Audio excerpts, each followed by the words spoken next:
I'm going to do my May wrap up for y'all. It's my first wrap up back. I'm doing something a little different this time. So this time I'm going to still do a summary, give y'all a rating for each book, but then I'm going to also put up my Storygraph stats in the beginning. See how I like that. I don't know if I'm going to keep doing that because some of y'all might not care. But I wanted to do it just to, you know, add something new to my wrap-ups. So let me grab my book because I surely don't remember all the stats and all of that. So I'm looking down at my beautiful notebook. Look at this notebook. So pretty. I'm a sucker for a good notebook. Okay. Irrelevant. Anyway, so to start with my Storygraph stats, I'm going to put them up here somewhere. Y'all see them probably over here. There's more space on this side. So I read 6 books this month, a total of 2,044 pages. Mostly romance and YA fantasy with an average of 4.33 stars. Mostly medium pace, and they give you the moods, which I love that. So most of my moods were mysterious, emotional, dark, adventurous, tense, hopeful. And that tends to be what happens a lot with me when I read. Most of my books are like emotional, intense. I don't know what that says about me, but whatever. So let's get into the first book. I'm trying to decide if I want to do it rating lowest rating, highest rating, or if I just want to go in order how I read. You know what? I'm going to do what I normally do. I'm going to start with the books I read on my Kindle first. On my Kindle for May, I read 3 books. I finished the Giroux family series. I started that in March. I read the first 2 books. Those were great, just so you know. But I read the last 3, which are The Burial of a Player, Strip Me Bare, and Nothing Like You. And all 3 of those got 5 stars. Ever since I've started reading like a lot of urban romance books, they've all been getting 5 stars. I haven't read one yet that I was like, ugh, I don't like this. Like, everything is like a banger. So the first book, Burial of a Player, follows Walker Giroux and Georgia. Georgia's the sister of the love interest from the first book in the series.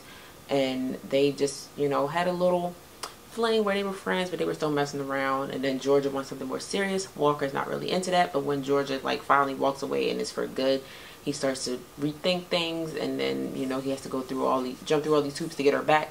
I loved it. It was great. It was kind of like a second chance romance, which I told y'all in my catch-up video that I realized that I love me a second chance romance. So it was kind of like that. That's probably why I liked it so much. So that definitely got 5 stars. Next book is, what was it? Strip Me Bare. And that was about Elena Giroux. She's the only girl out of the siblings. And she was living overseas in Spain. She comes back. The family gardener, Roosevelt, she's like in love with him. And they start up a relationship. And some of her stuff from her past that caused her to go out the country come into light. That one was really good. Has some triggering stuff in it though. So look up trigger warnings if you decide to go read it, but that also got 5 stars. And the last book was Nothing Like You. Is about the youngest Giroux child. I think he's the youngest. Yeah, Reese. And Reese and Corelli. And Corelli is in this weird situation where she likes Reese, but her baby daddy was in jail and now he's getting out and she wants to make things work with him. So she stopped really talking to Reese, but she can't really leave him alone because she realized that's what's better for her than the baby daddy that was in jail. And there's a lot of like drama surrounding it, and the baby it's a lot. I want to say it's the messiest one kind of the 5 books. There are 5 books in the series. There are more. There's like the wedding novellas, but I didn't read any of those. I just read the 5 main books. But that one is also really good. Got 5 stars. So overall, the whole series was great. All the siblings found love. They're all happy. They had to go through things, some more than others, to find their little happily ever after. But they get it. It's all good. 5 stars. Thank you, Kimberly Brown. So everything else the rest of the month was a print actual book.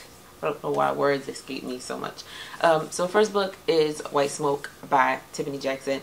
Last year I read Grown and I was like, this is so good. And I have a lot of her books and I've had them for a while. So I was like, I want to read through some of these. But outside of Grown, I didn't get to any other ones. So I finally wanted to get in another one of hers. And actually, I asked my fiance to pick a book for me. And this is the one he picked. So luckily he picked the Tiffany Jackson book. I was not expecting it to be like a thriller horror kind of book. I've said to y'all multiple times, if you don't know, I remind you, I don't usually read the summaries of books, so I don't know usually what I'm getting into when I'm reading these books, I just like, oh, that looks good. The title sounds cool. I like the author, so I'll just grab it. But this was okay. This got 3.5 stars, I believe. Yeah, it's got 3.5 stars. It just, the ending left a lot of questions open. Like, there were a lot of people, we don't know what happened to them. It ended so weird, and it was building up and ramping up to be so good, and I was so excited about the end and what was going on, and especially in a thriller horror book, because it's like, what is causing all this like weird supernatural kind of stuff to be going on? Like, is the house that they moved into haunted? So Marigold and her family move from California to the Midwest. I forget what state they moved to. I think it's the Midwest. And the house they move into is on this really empty street. A lot of the houses are abandoned. They look burnt down. And they're in the only house that's standing. People seem a little skittish around the house. People are just staring at them in the neighborhood. It's really, really weird. And all this weird stuff starts happening in the house. And Marigold's younger stepsister seems to be like befriending ghosts or demons or whatever. Real creepy, real like little kids, and creepy stuff is always going to be like a problem. Like, they always go for the little kids. So anytime there's a child involved in something creepy, I'm like, watch that little one. Like, watch them, because they something is going to involve them in some kind of way.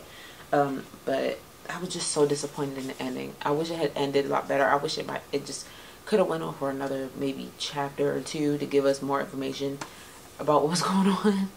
But I mean, I got a 3.5 for the first little bit of it. I mean, not a little bit, but for most of it, it was good. But the ending just was left a lot lacking. So next book is from Book Club for May, and we read Foul Lady Fortune. We have read These Violent Delights and Our Violent Ends. I always get the names of those mixed up, but we read those in book club last year at some point. Was it last year or this year? God, time is strange. I think it was last year, but so we figured we can go ahead and read the other series that she has out. So this is the first book, Foul Lady Fortune. We should be starting the second book this month, but this I have 2 different ratings, which is weird. So on my Storygraph, I have it rated as a 3.5. On Goodreads, I have it rated as a 4. But Goodreads doesn't allow you to give half ratings, and I didn't want to put 3. That's probably what I did. I didn't want to put 3 on Goodreads, so I put 4. But I do think I get this a 3.5. You know what? Let me check Book Club, because I put the rating in Book Club too. Okay, so in Book Club, I don't know if y'all can see that, but in Book Club, I gave it a 3.5. So we'll go with 3.5. I gave it a 3.5. Maybe I'll read a little.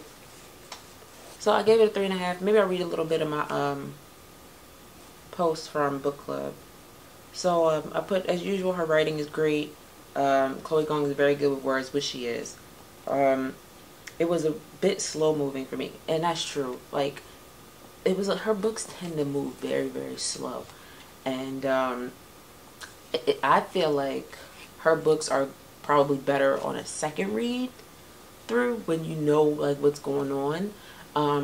But this one, and this one is a lot more politics heavy. It's hard to keep up with a lot of the political stuff. At least for me, I had a little bit of trouble keeping up with like who was who and what side was what and what was going on. Let's see what else I wrote. Yeah, so the main characters are Rosalind, who is one of oh god, what is her name? One of Juliet's cousins from the original series. And it follows her and Orion.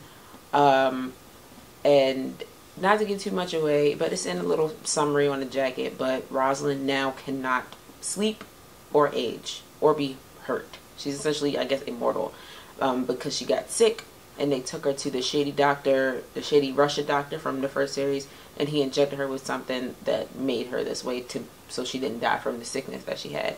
And then she becomes a spy for one of the sides. Don't ask me which, because I'll probably tell you the wrong one. I don't remember. Like I said, the political stuff was real confusing for me. But she ends up pairing up with, and mind you, she's really, really deadly, like especially with poisons. Like I wrote in here that she keeps the heels of her shoes have poison in them, so she could pull them out. It's crazy. That's great. I love that. I don't condone poisoning, but it was just really cool. And she ends up having to team up on a mission with Orion. Once again, I don't remember exactly what his affiliations are. Don't ask me. But they have to infiltrate this Japanese newspaper company, pretending to be a married couple so they can figure out what's going on. Like, people are being attacked again, just like last time. People are being attacked and injected with something. They have to figure out what it is. I like the writing, and towards the last few chapters, it was really, really good. But it just felt like it took forever to get there, and I felt like I was like forcing myself to get there. Like, just get to when things get revealed and you find out what's going on with these poisonings and all of that other stuff. So some of the reveals at the end were really, really cool. I'm actually looking forward to reading the next book, which I think is Foul Heart Huntsman. I'll come back and let y'all know how I feel about that, and we can go through the overall series, and I can give y'all overall series reading after that. But this got a 3.5. Okay, so the last book, I forgot I also read on my Kindle. It was already out. For some reason, I had it from NetGalley. I think Kay, of course, shout out to Kay. Kay was telling me about these books by Laura Thalassa, I think that's how you say her name. Bewitched and Bespelled, and she's like, oh, they're both available on NetGalley, you can go get them. And I didn't realize that Bewitched was already like out, and I could have like just went out and bought a copy, or I could have got it on my Kindle Unlimited or whatever. But I had a weird art copy, which was fine. But so I did read Bewitched by Laura Thalassa. That got 4 stars. The story, and that's what Kay told me. She said the writing is not the best, but the story is going to have you like, and that's exactly, it was crazy. Like, great story. I'm in the process of reading the second book, Bespelled, right now, and that one is just as crazy, if not crazier. So this book, we meet Celine. She's a witch. She's trying to get into the coven, which it seems like a coven is like, for which getting into a coven is like a university. So it's Henbane Coven. She has to apply. She's applied multiple times, and they've denied her every time. And when she goes back, this last time, they tell her, you need to come back with a better magical quest, and you need a familiar. I know we say familiars are optional, but if you get a familiar, it'll help your chances. So she like drunkenly books a trip to the Galapagos, but on the way there, she hears this voice calling to her while she's on a plane, and the plane starts to fall out of the sky. And she uses her magic to land the plane so that nobody dies. Nobody dies, but the other thing, which is crazy, and oh my god, I can't believe I forgot to mention this. Every time she uses magic, she loses a memory.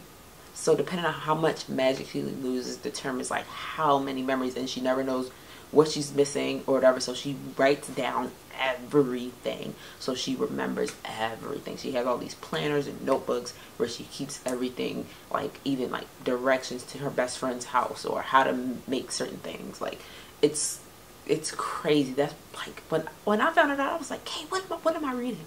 A witch who loses her memories every time. That makes her a completely unreliable narrator, which I love that. But so she lands a plane, and she still hears this voice calling to her, and she can't help but like follow it. And she follows this voice, and she ends up accidentally waking up this like ancient man who, based on the way he's described in both books, this is a fine man based on the way he's described. And he was cursed. He was asleep. She woke him up, and he thinks that she betrayed him. He's like, he thinks she's somebody else from back in his time. She's like, I'm not that person. So he starts following her, saying, you betrayed me, and all this other stuff. And it's crazy. It's crazy. He's telling her like, we're soulmates, but you betrayed me, and I love you, but I'm pissed off, and I want revenge for what you did to me. And the whole time she's trying to tell him, hey, bro, I'm not homegirl. I'm Celine. I live in the now. Here are pictures of my childhood. Like, I'm not who you talking about. I don't even know this woman. Who is this? So the story was so good. Such a great story. Like, yet the writing was not like the best, the descriptive writing. And you know what? Sometimes writing doesn't have to be, oh my god, amazing prose, classic Frankenstein level writing, because Frankenstein is, let me tell you, I had Frankenstein and I tried to read it and I had a really hard time getting through that book because of how it's written. But the writing doesn't have to be perfect for the story to be good, and that story was amazing. But I still only gave it 4 stars because I am a sucker for some good writing. But that doesn't mean that the story wasn't great, so it still got 4 stars. And that's my wrap up for May. I hope you guys enjoyed it. If you're interested in any of these books, then I do recommend all of them. Even the ones I gave 3.5 stars to, like, I would still recommend those books. You know, there's always something in the story that somebody's gonna love that maybe I didn't. So definitely check all these books out. And thank y'all for watching. Make sure you like the video and subscribe, and I'll see y'all next time. Bye.